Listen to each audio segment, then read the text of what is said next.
Bonjour, Virginie. Bonjour. Enchanté. Bonjour, Virginie. Enchanté. Virginie. Enchanté. Lisez-vous vos instructions en français ou en anglais? En français, parfait. Non, il n'y a pas de pointeur laser, vous pouvez utiliser la souris. Donc, chaque équipe dispose de 24 minutes afin de présenter son cas au juge.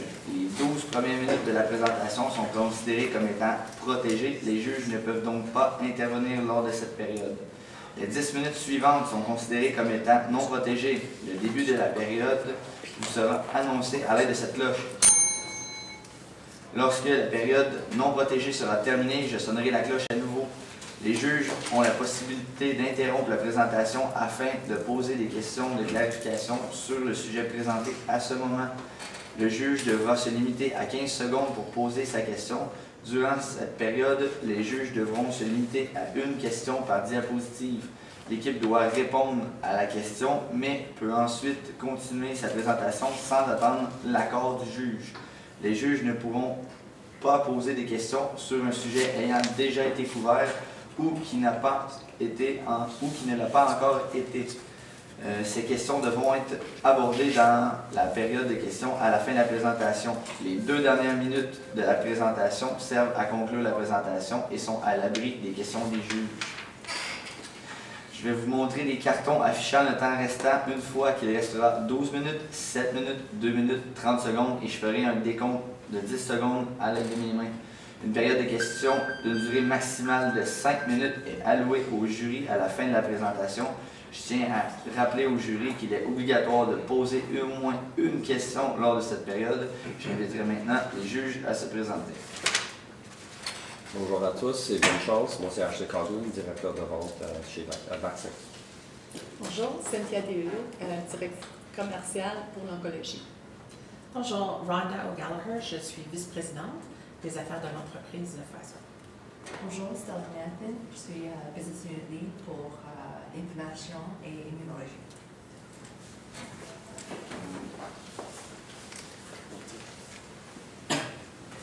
Quatre jours. À une certaine époque, 4 jours, c'est tout ce qu'il fallait pour décider d'une infection après une simple coupure en travaillant, par exemple, à son travail. Pourquoi? Parce qu'il n'y avait pas d'antibiotiques, il n'y avait pas de médicaments, il n'y avait pas toutes les connaissances qui ont été découvertes aujourd'hui grâce à la recherche et développement faite par, entre autres, des compagnies comme la vôtre, Pfizer. Et c'est grâce à des compagnies comme ça que la qualité de vie des humains et même certaines vies ont été totalement sauvées et totalement améliorées. Mais malheureusement, actuellement, les consommateurs ne semblent pas être assez prêts pour voir la véritable image de Pfizer et ont parfois l'impression que l'entreprise cherche plutôt à simplement prendre leurs sous. C'est d'ailleurs pour cette raison-là que vous avez fait appel à nous, l'équipe de consultation Activas, composée de William, Valérie et moi-même Virgile, pour répondre au mandat suivant. Améliorer la réputation et les ventes de Pfizer, tout en incitant l'interaction et la rétroaction entre les prestataires de soins et les consommateurs finaux de produits. Pour répondre à ce mandat-là, nous ferons face à 3 défis. Premièrement, une forte réglementation dans notre industrie et une asymétrie de l'information. C'est-à-dire que les consommateurs ne sont pas conscients de tout l'effort qui est nécessaire pour sortir un médicament. Par exemple, la recherche et développement, les grandes sommes investies et le grand temps de recherche, en plus de toutes les réglementations au point de vue éthique, au point de vue des règlements. Et donc, ils n'en sont pas conscients et ne peuvent pas apprécier à leur juste valeur les médicaments que vous arrivez à sortir et mettre sur le marché. Ensuite, il y a, comme mentionné dans l'introduction, une image parfois négative de l'industrie pharmaceutique en général, à cause de certains scandales qui sont arrivés dans les dernières années et qui sont maintenant chose du passé et qui entachent encore la mémoire des consommateurs, en plus parfois de la mauvaise presse des médias qui ne sont pas très impartiales et qui montrent pas tous les aspects justement du développement des médicaments. Donc, pour faire ce mandat-ci, nous avons aussi 3 objectifs en fait, qui est d'assurer la pérennité et la croissance de Pfizer et créer un environnement favorable justement à l'industrie pharmaceutique et à sa prospérité, en plus de créer chez les consommateurs une perception positive de l'entreprise pharmaceutique. Donc, pour ce faire, notre stratégie est la stratégie plus. Plus près du client Et donc, pour arriver à cette stratégie, nous avons procédé à une analyse. Je cède donc la parole à William. Nous y reviendrons plus tard. Merci. Donc, concernant l'analyse, en fait, brièvement, l'industrie, elle est en croissance de 2,4 %, puis c'est prévu croître jusqu'en 2025 à vrai dire vers 2,5 et 3 % par année. À ce niveau-là, il y a 3 facteurs majeurs qui causent cette croissance. Le premier, c'est le vieillissement de la population au Canada. On va avoir une stratégie qui va être agile pour axer vraiment la population qui est vieillissante, qui a davantage de maladies. Deuxième point, c'est vraiment la dépense de médicaments. Avec les produits génériques maintenant, c'est un défi pour vous, Pfizer. Vous devez vraiment générer en fait des ventes dans les produits génériques, les over-the-counter, ainsi que les médicaments prescrits. Donc, c'est pourquoi on a également établi une stratégie à ce niveau-là. Dernier point, c'est la consolidation dans le marché.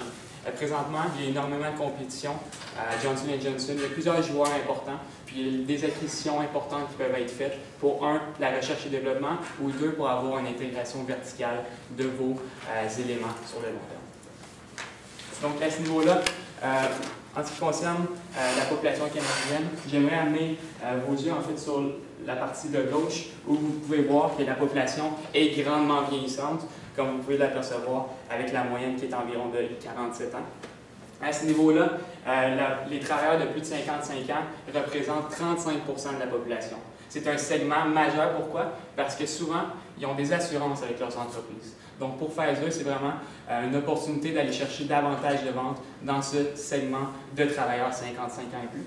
Puis, par ailleurs, les 65 ans et plus, c'est également 16,1 % de la population, ce qui est un sommet en termes de population canadienne, selon les statistiques depuis 1976.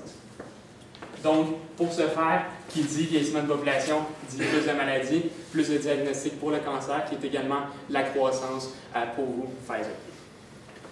Qu'est-ce qu'on va en retenir de ça? C'est vraiment une stratégie. On a parlé de la réputation qu'on doit améliorer. On a également parlé qu'on va être près des consommateurs. Et bien, on doit avoir une stratégie qui est agile et axée sur le changement démographique et en fait le vieillissement de la population. En ce qui a trait aux dépenses de médicaments génériques, c'est un sommet aujourd'hui. Les Canadiens dépensent en moyenne 502 $ par année, ce qui représente une augmentation de 6 % par rapport à l'année dernière. Dans ce segment-là, il y en a 3 majeurs. En fait, c'est les médicaments avec prescription, médicaments génériques et les over-the-counter. Un problème majeur qui est au Québec, en fait, depuis la réforme de Barrette, c'était vraiment les médicaments génériques. Pourquoi, en fait, M. Barrette a décidé d'hausser les allocations professionnelles. C'est donc dire que pour Pfizer, c'est une opportunité pour vous d'avoir un contact privilégié avec les pharmaciens. Vous pouvez également avoir une stratégie marketing qu'on va parler un peu plus tard. Mais à ce niveau-là, c'est vraiment un segment qui est en croissance. Par contre, on prend en considération que le médicament avec prescription, c'est votre élément clé, où vous êtes très fort en recherche et développement. Donc, ça représente 60 %. C'est un segment qu'on va vouloir regarder avec vous, en fait, dans notre stratégie. En ce qui a trait à la compétition, présentement, Johnson & Johnson est le leader.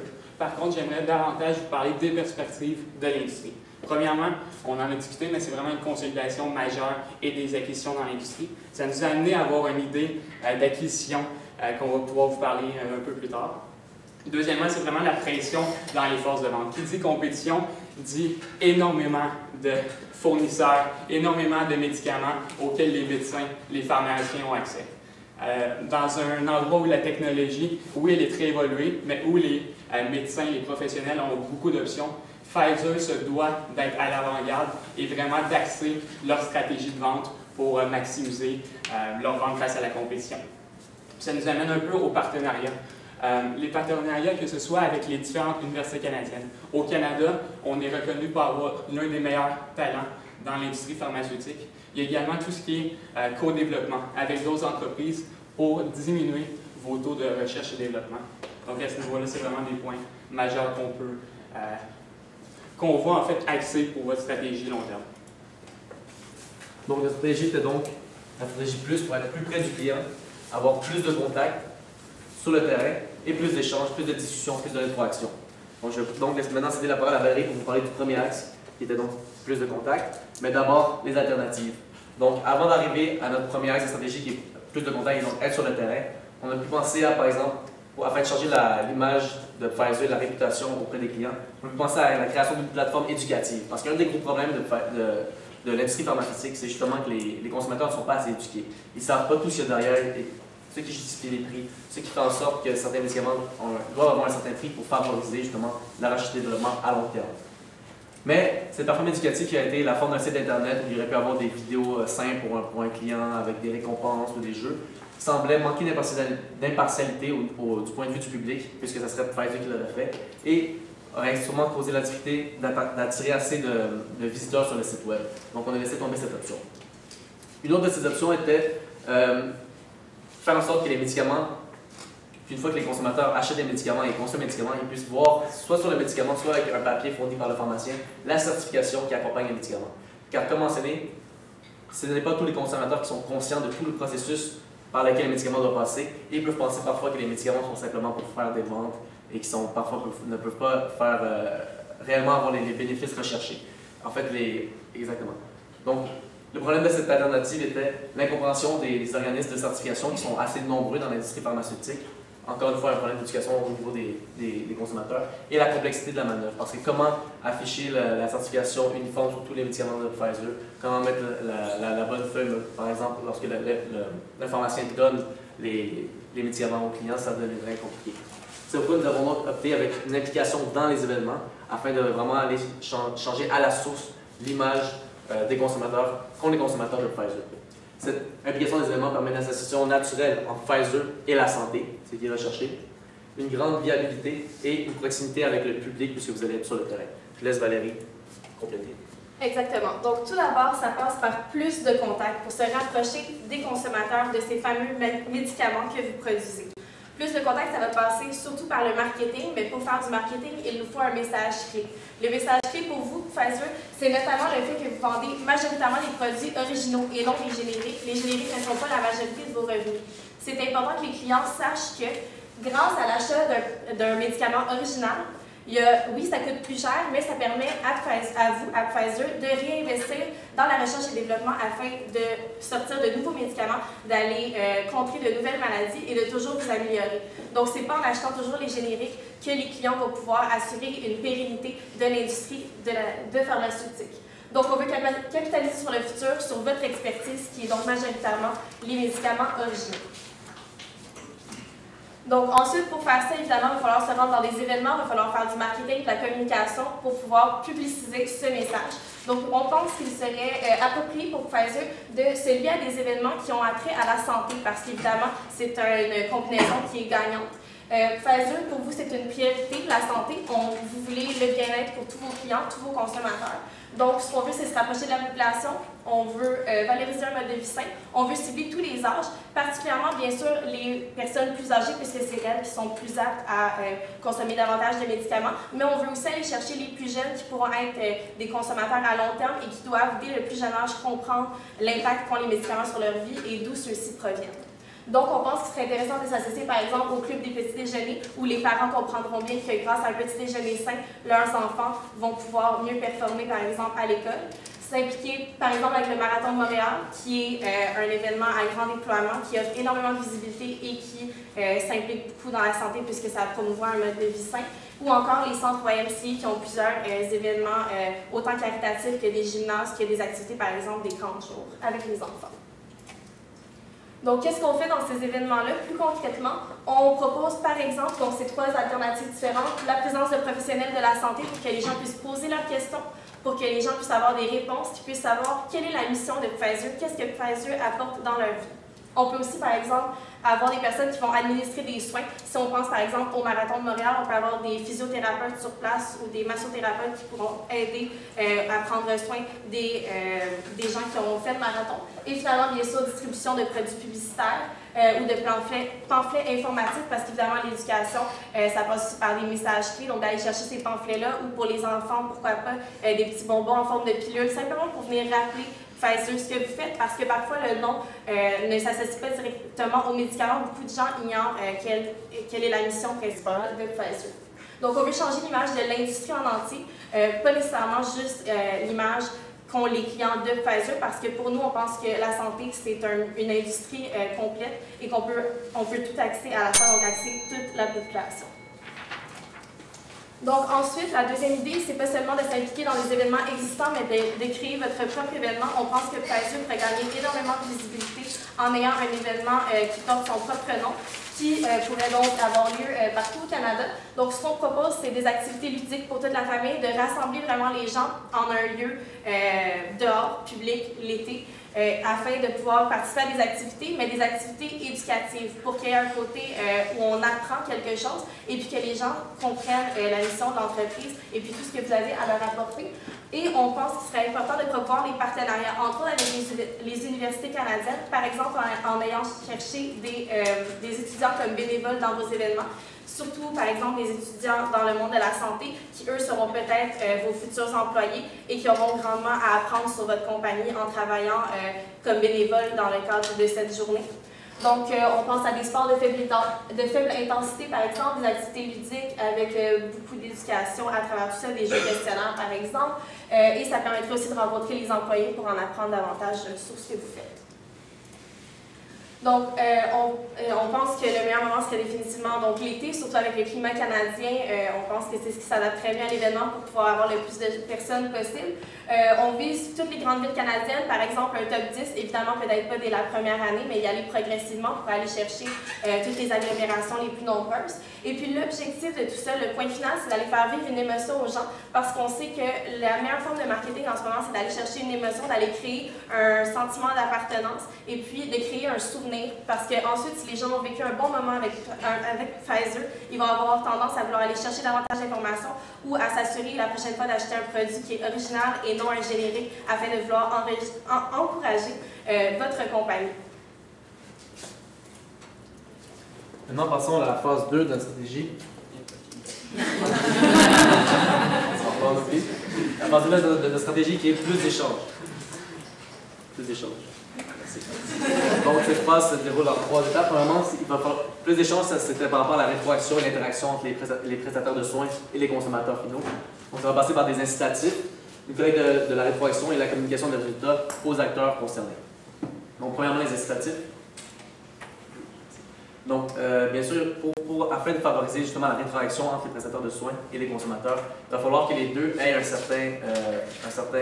certaine motivation afin de communiquer, puisque bien sûr, Pfizer est un distributeur, doit passer par ses intermédiaires afin d'avoir la rétroaction du client final. Donc, par exemple, voici des exemples d'incitatifs. Pour les prestataires de soins, ça pourrait être une rémunération selon le nombre de participants à la rétroaction. Et mettre l'accent sur des aspects communs et mutuellement bénéfiques.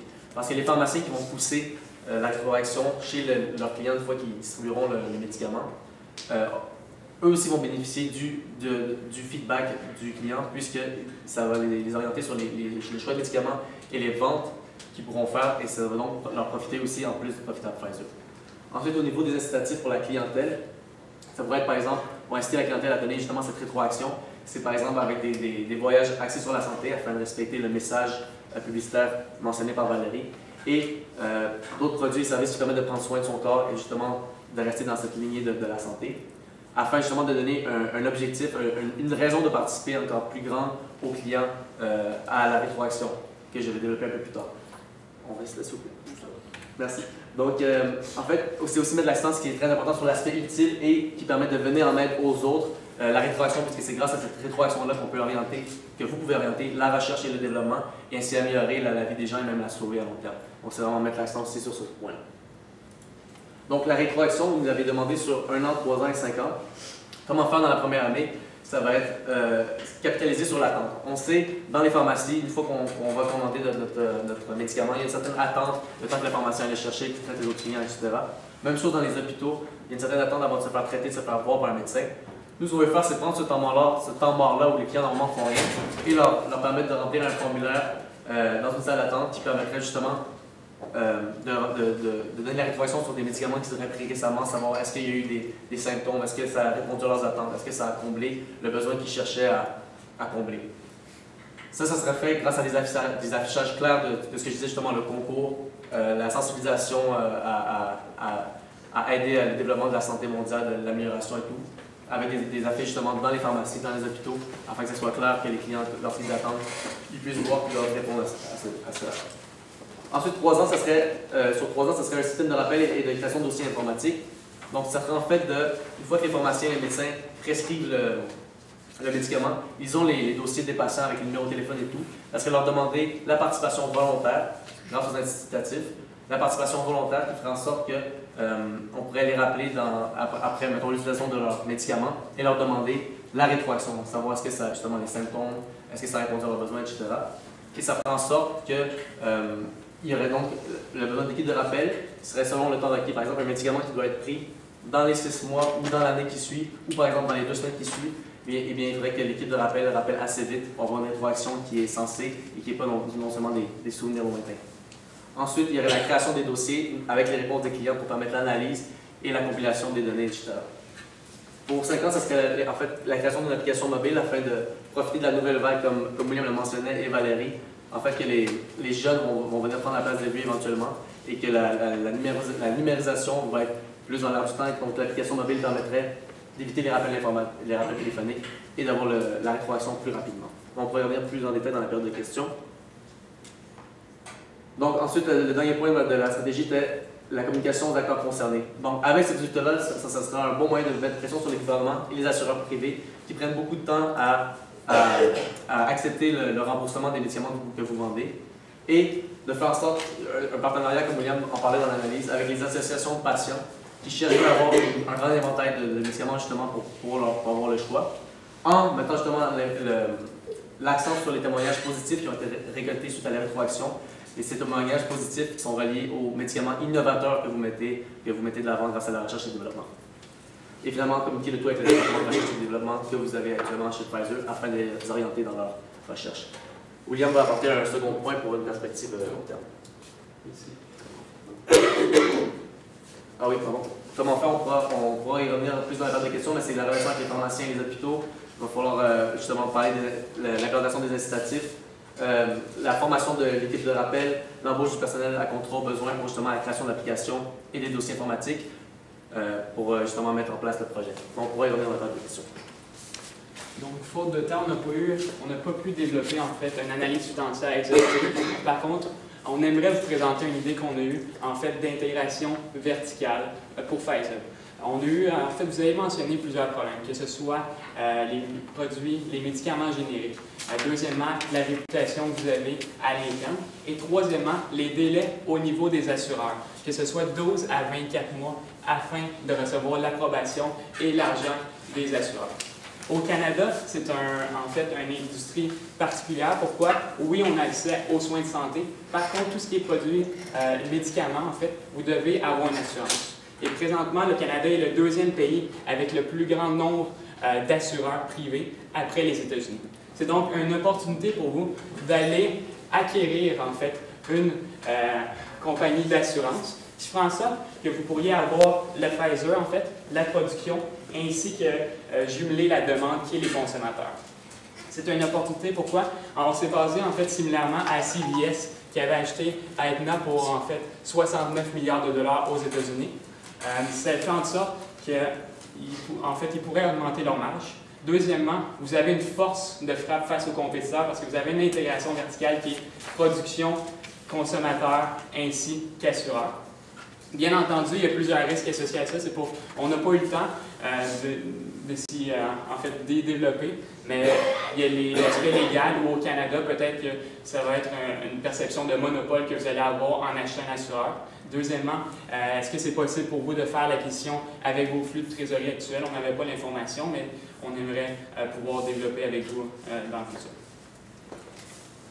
Donc, au niveau de l'analyse financière, on a pu se baser en fait sur les chiffres que vous nous aviez mentionnés en termes de revenus présentement. On s'est basé en fait sur une croissance des ventes de 3 % qui est en fait liée aux croissances des produits médicaments génériques et médicaments de prescription. À ce niveau-là, il y a une marge brute de 69,9 %, puis un CMPC qui est en fait le taux pour discounter l'argent sur le futur. 7,5 %, c'est la moyenne de l'industrie pharmaceutique, donc on a pris ce chiffre-là. Puis ça nous a donné en fait un projet net de 35 millions de dollars avec 70 millions d'investissements en marketing dans la période de 5 ans que vous aviez mentionné. Pour vous donner en fait une meilleure perspective, on a également fait un tableau de sensibilité. Donc, tout dépendamment de la croissance des ventes de 2 à 4 ainsi que votre taux de WACC. Dans un scénario pessimiste, vous perdez 12 millions de dollars. Par contre, dans un scénario optimiste, vous allez pouvoir gagner 90 millions de dollars. Bien entendu, on n'a pas intégré tous les aspects financiers d'une acquisition d'un futur gros financier dans votre compagnie. Donc, si on passe rapidement sur l'échéancier, celui-ci s'échelonne sur 5 ans. Donc, à court terme, on veut commencer avec les événements où vous seriez des partenaires actifs et les formulaires et affiches et l'équipe de rappel qu'on commencerait à mettre sur place.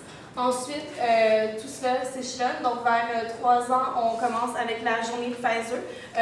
On vous donne 3 ans pour l'élaborer parce qu'on veut vraiment commencer en grand. On est conscient qu'il serait possible de faire des recherches marketing pour trouver l'événement qui fonctionnera le mieux pour votre entreprise et pour aller rechercher activement la population. Et puis, tout ça, l'application mobile aussi qui va commencer à être développée dès les 2 ans, mais qui sera fonctionnelle vraiment plus tard, donc vers les 3 ou 4 ans. Et l'intégration, donc si jamais vous décidez d'aller vers cette solution, commencerait dans 5 ans. Donc, on avait des risques, on pourra y revenir dans la période de questions, mais un des plus majeurs, c'était des événements qui seraient peu populaires auprès de la population.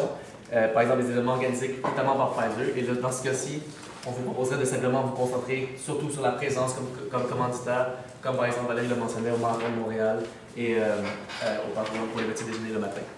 Donc, notre stratégie répondait à vos objectifs, améliorer la réputation, l'éducation, la rétroaction et les ventes, avec une communication des résultats aux acteurs concernés. Et la stratégie était donc la stratégie plus près du client, avec plus de contacts, plus d'échanges, et enfin, en étant plus près de vos clients, ils vont pouvoir voir votre véritable image, qui est celle de quelqu'un qui améliore les vies et qui peut même en sauver, et donc en quelque sorte d'un héros. Donc nous avons répondu à vos questions. Merci.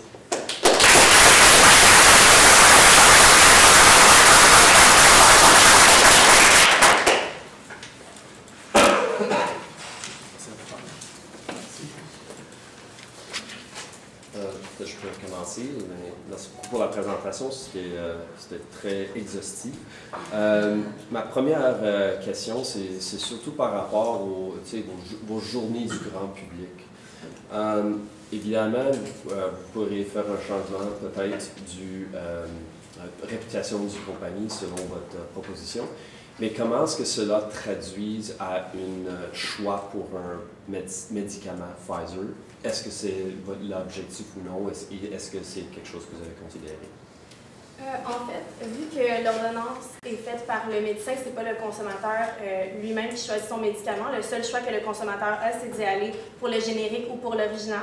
Et on pense vraiment que de promouvoir le message pour l'original, c'est ce qui est le plus important. Donc, à travers les événements dont on a parlé, on veut véhiculer le message que l'original va permettre de réinvestir pour assurer le futur de la vie des médicaments et puis de pousser la recherche encore plus loin. Merci beaucoup. Pouvez-vous élaborer sur votre exemple ou proposition à propos de CVS qui a acheté Aetna aux États-Unis? Oui. Est-ce que vous proposez donc que Pfizer Canada achète une compagnie d'assurance privée? Oui. Okay. Oui, en fait, CVS était bien entendu les pharmacies qui ont acheté les assureurs. Oui. Nous, on voudrait faire l'inverse. C'est le producteur de médicaments qui va acheter un assureur pour assurer une intégration verticale. À ce niveau-là, en fait, on n'a pas développé avec les différents compétiteurs ou les acquisitions possibles. Par contre, qu'est-ce qui est intéressant, c'est qu'on a remarqué qu'il y avait énormément de problèmes au niveau des génériques sur le long terme et les assureurs. Ils prenaient de plus en plus de temps et les assureurs avaient en fait tendance à favoriser les médicaments génériques puisque c'est moins cher pour leur portefeuille. Et bien entendu, si vous avez l'assureur dans votre portefeuille, c'est facile pour vous de gérer les coûts, les bénéfices, puis d'accéder vers des médicaments, soit de prescription originale ou générique selon les revenus de la compagnie. Donc, ce serait Pfizer, et ensuite Pfizer Canada, c'est possible. Okay.